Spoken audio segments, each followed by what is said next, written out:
ኧረ ሀንዬ እንዴት እንደዚህ ትይኛለሽ? ምን አስቸገርሽኝና ነው? እኔ እምልሽ ቆይ ግን እንዴት ከስራ በዚህ ሰዓት ወጣሽ? አሰሪዎቼ በጣም ጥሩ ሰዎች ናቸው። ቤት ሄደሽ ረፍት አድርጊ ያሉኝ። እንዴ ቆይ ይሄን ያለ ምን ሆነሽ አይተውሽ ነው? አይ ምንም ብቻ ትንሽ ስረበሽ አይተው ሂጂ ያሉኝ። ሀንዬ ምንድን ነው የረበሸሽ? ቆይ አይ እንዲሁ ነው። ይልቅ ወደ ቤት መግቢያ ሰዓት ገና ስለሆነ አብረን እንቆይ። ደስ ይለኛል ሀንዬ። እኔም እኮ ምን ሆነሽ ነው ብዬ ነው የተጨነኩት። ምንም አልሆንኩም። ብቻ ሰው አግኝቼ ስለማላውቅ አንተን ሳይ ደስ አለኝ። ታዲያ ሀንዬ እንደዛ ከሆነ ለምን ካፌ ቁጭ ብለን አናወራ? ደስ ይለኛል። እንዲያውም እኛ ወደ አዲስ አበባ ከመጣን በኋላ ደሴ ከሳች፣ ጠቆረች፣ መነመነች የሚለውን ትነግረኛለህ። ያው እሱንማ እኮ ባልነግርሽም ታውቂዋለሽ አይደል ሀንዬ? ኧረ እባክህ ሀንዬ ደሴ ካላንቺ እንደማያምርባት ታውቂያለሽ። አንቺ ከወጣሽ በኋላ ግርማ ሞገሷ ሁላ ተገፎ በሆነ ባልሆነ ነው ሆድ የሚብሳት።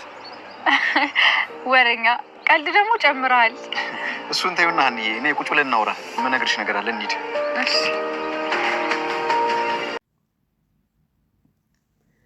ሰላም ጤና ይስጥልን ውድ የቻናላችን ቤተሰቦች በያላችሁበት ሰላማችሁ ይብዛ።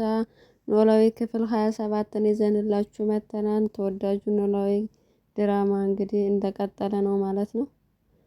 በባለፈው ክፍል እንደተመለከትነው ሁላችንም ወይዘሮ ሜላት ከሀኒ ላይ በጣም ተናዳ ነበረ። ምክንያቱም ሀኒ ሳታስፈቅድ እሷ በሌለችበት ከቤት ስለወጣች እና የሆነ ጉዳይ ስላጋጠማት ከቤት ስለወጣች ስትመለስ ስላላገኘቻት በዛ በጣም ተናዳባት ነበረ።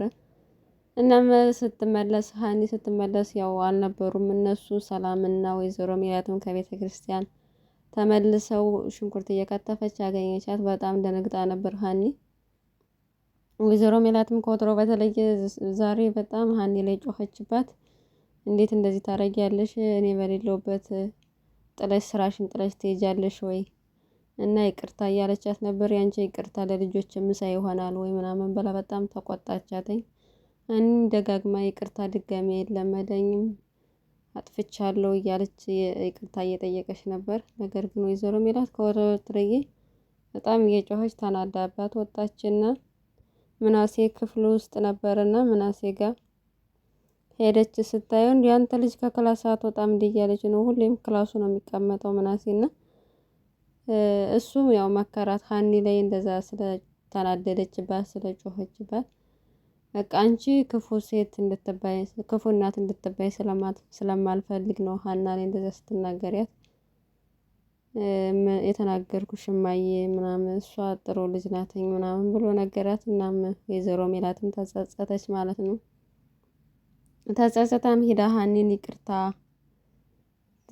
ጮህኩብሽ በጣም ይቅርታ እና ብላ ያው ፈቀደችላት በጊዜ ከቤት እንድትወጣ እና ኖላዊም ዛሬም ያው ያሲርን አላገኙትም ማለት ነው። እጅግ በጣም ተጨንቀዋል።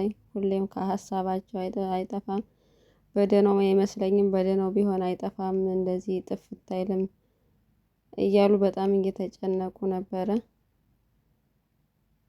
እና ሀኒም እንግዲህ ፍቅርን አግኝታተኝ ያው መዝገቡ የሚባል ሰው አላቅም የአባቷ ጓደኛ አቶ መዝገቡ የሚባል ነበረ። ነገር ግን አንቺ አልሽኝ ወጣት ከሆነ እኔ ወጣት መዝገቡ የሚባል አላቅም ብላ ተመልሳ ከቤት ከመጣች በኋላ እንዴት ይሄ ሁሉ ነገር አጋጣሚ ሊሆን አይችልም ብላ ስታስብ በቃ የመታወቂያ ስሙ መዝገቡ እንደሚባል ያሲር አስታወሰች ማለት ነው። እናም ድጋሚ ደውላን ማግኘት እንደምትፈልግ ነገረቻት ለፍቅር እና አስታውሳለች ያው መዝገቡ ያሲር እንደሆነ ማለት ነው። በሌላ በኩል ያው እንግዲህ ከወሎ የነበረው ጓደኛዋ ኤላ ወሎየው እንግዲህ መጥቶ ከአዲስ አበባ ነበረ። ከዛም ወደ ወሎ ሄዶ አሁን ተመልሶ ብዙ ነገሮችን ወሎ ሄዶ አዲስ አበባን አልፈልግም ከዚህ በኋላ ብሎ ጥሎ ነገር ሁሉን ነገር ግን እዛ ህይወት አልስተካከል ስላለው ተመልሶ መጥቶ እንግዲህ እሷ ከስራ በጊዜ ወጣ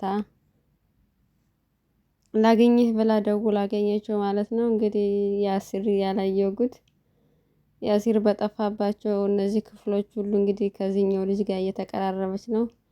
እንግዲህ መቼም እስር ቤት አይቀርም። ከእስር ቤት ሲመጣ እንግዲህ በጣም ነው የሚጎዳ። ምክንያቱም በጣም ነው የሚወዳተኝ ያሲር ሀኒን ማለት ነው። እና ከሱ ጋር ከኤልያስ ጋር እንደዚህ ቅርርብ እንዳላት ሲያውቅ በጣም ነው የሚጎዳው። ምክንያቱም ባለፈው ራሱ አባባ ኖላዊ ኤላ እንደነገራት ኤልያስ የምትለው እንደነገራት እንደሚወዳት እንደነገራት ምናምን ብዙ በጣም ተናዶ ከፍቶት ነው ከቤት ተነስቶ ሄደውና ይበልጥ እሱ በአካል መጥቶ እዚህ ነገር ውስጥ ደግሞ ሁለታቸውም ጓደኛሞች ናቸው፣ ይተዋወቃሉ። ከአባባ ኖላዊ እና እሱን ያስተዋወቁት ራሱ ኤልያስ ወሎዬው ነው ማለት ነው። እንግዲህ ያሲር ሲመለስ እንግዲህ ጦርነቱ በሁለታቸው መካከል ይጀምራል። ምንም ጥያቄ የለውም። ግን በጣም ነው የናፈቀን ያሲር ጠፍቷል። በጣም በተከታታይ ክፍል እየመጣ አይደለም፣ እስር ቤት ነው ያለውና የድራማው ድምቀት ነበር። ቢመለስልን በጣም ደስ ይለናል። እናም እንደሚመለስ ተስፋ እናደርጋለን። እና ኤላና ሀኒ ተገናኝተው ያው በቃ የሆነ ፍላጎት ያላት ትመስላለች ብትፈራም ካፌ ሂደን ከናውራ ምናምን ብለው እዛ ሂደው ቆዩ ማለት ነው። ከዛም ወደ ቤት ተመለሰች በጊዜ ስትመለስም አባባ ኖላዊ ደነገጡ። ምክንያቱም በጊዜ እንደዚህ መተሽ አታውቂም፣ ዛሬ እንዴት መጣሽ እያሏት ነበረ። እሷም አስፈቅዳ እንደመጣች እና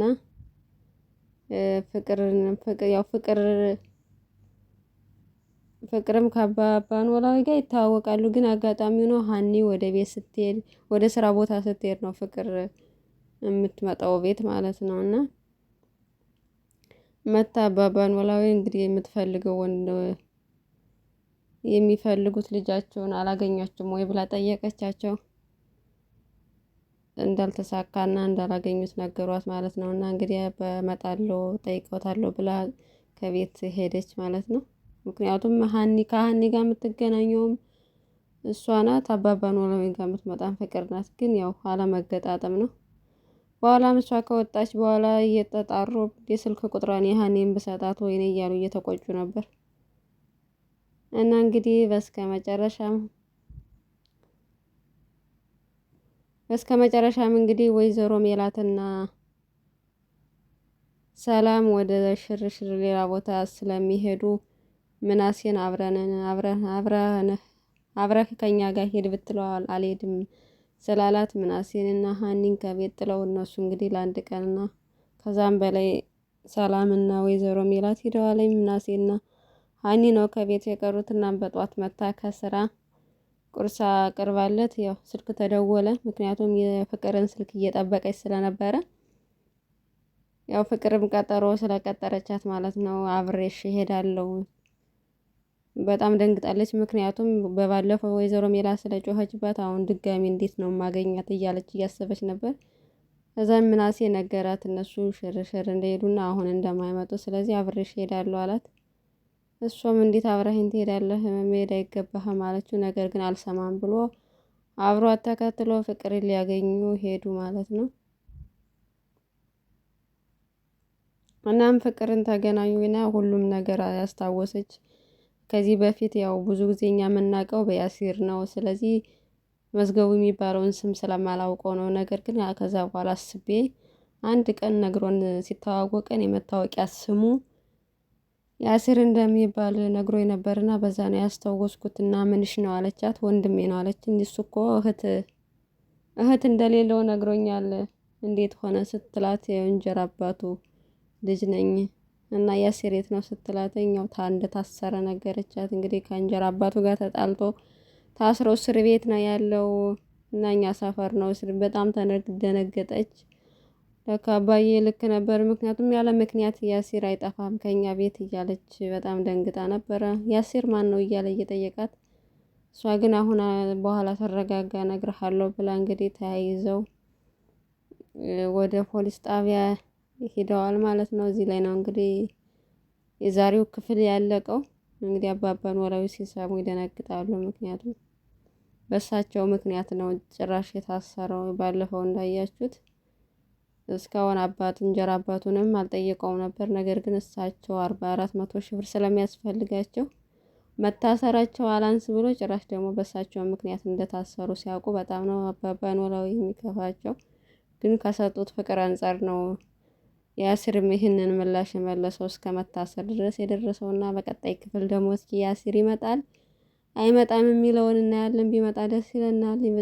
የድራማው ድምቀት ነው። እንግዲህ በቀጣይ ክፍል እስከምንገናኝ ቪዲዮውን ሼር፣ ላይክ እያደረጋችሁ አበረታቱን። እናመሰግናለን። እስከ መጨረሻው ድረስ አብራችሁን ስለቆያችሁ በያላችሁበት ሰላም እግዚአብሔር ይብዛላችሁ። ቻው